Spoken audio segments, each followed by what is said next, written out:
You ask Tiger to calculate. This deals with linear inequalities with one unknown.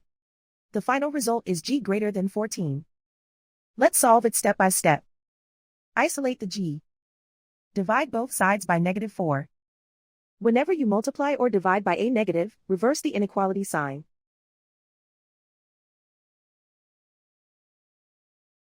Cancel out the negatives.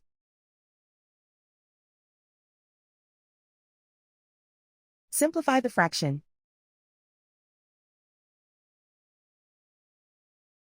Cancel out the negatives.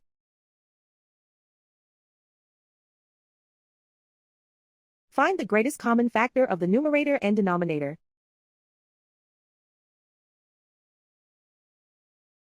Factor out and cancel the greatest common factor.